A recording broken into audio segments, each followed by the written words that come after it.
Hello and welcome to Run Testers. My name's Nick and this is our review of the Brooks Ghost 15.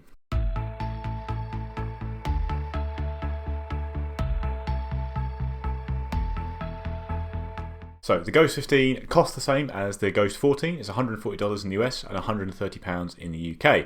It's got the same 12mm drop from heel to toe, and the weight's pretty similar as well. It's 297 grams or 10.5 ounces in my UK size 9. The main change to the shoe is that the DNA Loft version 2 midsole has been changed slightly to be a bit softer and a little bit lighter. It's not the DNA Loft version 3 foam that we saw on the Glycerin and the Aurora BL, but there has been some minor adjustments to the foam to change the feel of the Ghost 15 a little bit. You've got an updated upper for a more secure fit, although for the most part it looks and feels pretty similar to the past Brooks. You've got the mesh at the front there, loads of padding around the heel and collar. One thing that really stands out about the shoe is the step-in comfort, and that's enhanced by all that padding there.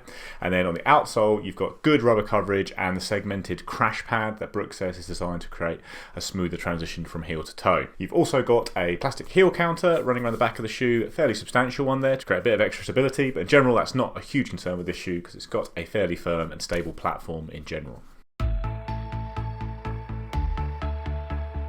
So the Brooks Ghost 15 fits me very well, true to size. I've had no concerns at all with fit around the toe box, midfoot or heel. Very good, easy fit, same as the Ghost 14 and the same size as I wear in the Glycerin 20 as well.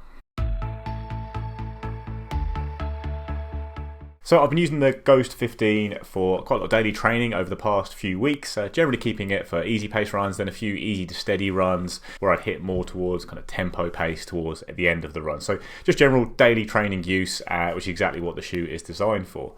I would say right at the start, first couple of runs I did in the shoe, it did feel maybe a little bit softer underfoot, a bit smoother than the Ghost 14, but that has kind of gone away after a bit of breaking in time. The foam feels very similar to the Ghost 14 for me. It's got a fairly firm ride, but it's not unpleasantly harsh or anything, but you're not getting a big sink in and bounce or a soft feeling underfoot. It's just a solid shoe that can handle those easy miles very well. And it does a good job of ticking through the daily training runs out there.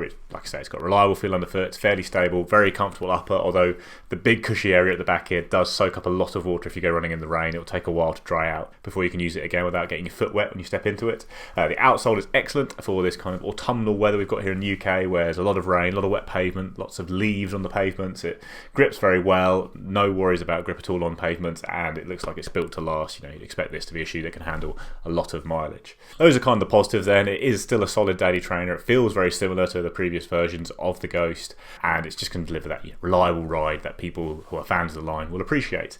Negatives are that it's not the most versatile shoe for sure. Every time I've tried to take it beyond easy paces, it's felt very cumbersome, very clunky underfoot. The transition isn't that smooth at all when you are trying to speed up even just a little bit, and the foam doesn't really give you much back. It's got a fairly dull ride, a protective ride, but not one that's very exciting or bouncy or responsive. It's just kind of there. It doesn't really give you a lot back, and while that's kind of been fine for the Ghost, I think for lots of generations, people appreciate the ride there. It's kind of being left behind a lot by the other foams on the market out there today. Like, I'm not just talking super foams in carbon shoes, but loads of daily trainers now are using things like nitrogen infused foams like the Brooks Glycerin 20.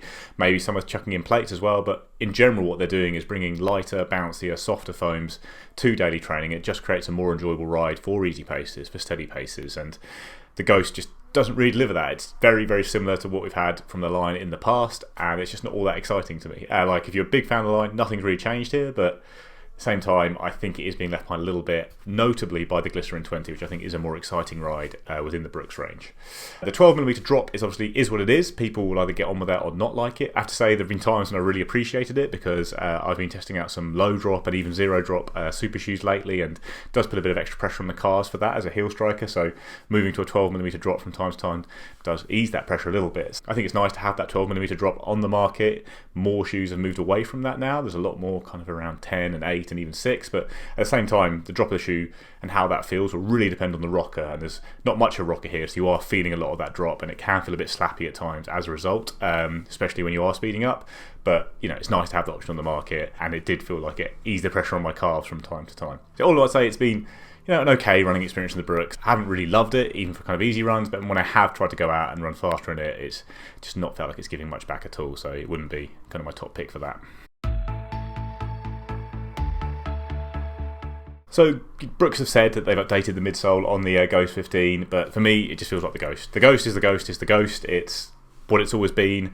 It's a reliable shoe. It's a shoe that a lot of people will go to running shops, put their foot in, and it will feel fantastic. It's got amazing step-in comfort, like I say, because of the padding and the cushioning underfoot, and it will feel fine to run in. It will do the job well. It will last a long time. It grips well. There's nothing really wrong with it. I just think it's not the most exciting ride, and there's just lots of shoes that I prefer to have on my foot for general training, whether that's all-out easy runs or especially if you're looking for a more versatile daily trainer. I think the Ghost 15 will be a solid daily trainer for someone who's looking in particular for a lot of protection from the impact of running, maybe as a fairly new runner. But if you're someone who's a bit more experienced, who's looking at racing, who's looking at setting PBs and you're building a rotation, I struggle to see where the Ghost would fit in because it's not the most comfortable cushion shoe out there, and it's certainly not really a versatile daily trainer that can handle a bit of speed work as well as easy runs. So, like I say, within the Brooks range, there's the Glycerin 20 that I think is a more enjoyable shoe on every level. The nitrogen-infused midsole on that shoe is just much more poppy, and certainly as you get deeper into runs, it really feels like it's giving you something back and just helping to keep you going and feels very lively underfoot. I always really enjoyed every shoe in that run, and I'd finish it kind of going, I'd happily do a few more miles here. I just want to keep using this shoe. Whereas the Ghost just doesn't give you any of that. It's just like I say, it's kind of there. It's a bit dull. It's a bit of a block on the end of your foot, and if you do try and speed up at all, it just doesn't give you much pop. For all-out squishiness, there's things like obviously the Nike Invincible, the Asics Nova Blast is a bit more squishy and bouncy, and in terms of versatile daily trainers, there's things like the Puma Velocity Nitro, the Hoka Mach 5, both of which just have more modern foams in their midsole. They end up being a lot lighter, I think more comfortable, more responsive to fast stuff, and more enjoyable to run long in. And this is just much more traditional feel, but even if you're looking for a more traditional feel, I think there's better shoes out there like the Saucony Triumph 20. I think is quite a traditional feeling shoe, but it's got a much more enjoyable ride. And again, it's a little bit more versatile if you do want to use it for some faster daily training as well as your easy run. So all in all, I think the Ghost 15 is fine. And I think if you're a long-term fan of the line, you can buy the shoe. You'll probably enjoy it as much as the rest, but it's not really doing it for me. I don't know where I'd put it in a rotation. Just a dependable daily trainer is great, but there's loads of those out there. Lots of them have got great outsoles as well, and most of them just feel a little bit more fun underfoot, which just brings a little bit more energy to your daily runs. Whereas this just felt a little bit clunky for a lot of the runs I was doing in it. The other thing I'd say is that I don't think the 15 feels a lot different to the Brooks 14. Certainly after those first couple of runs, the midsole kind of deadened out and felt very similar to the previous version of the shoe. So if you can find a deal on that, that would be what I go for. I mean, granted, it's been quite a long time since I ran in the Brooks Ghost 14.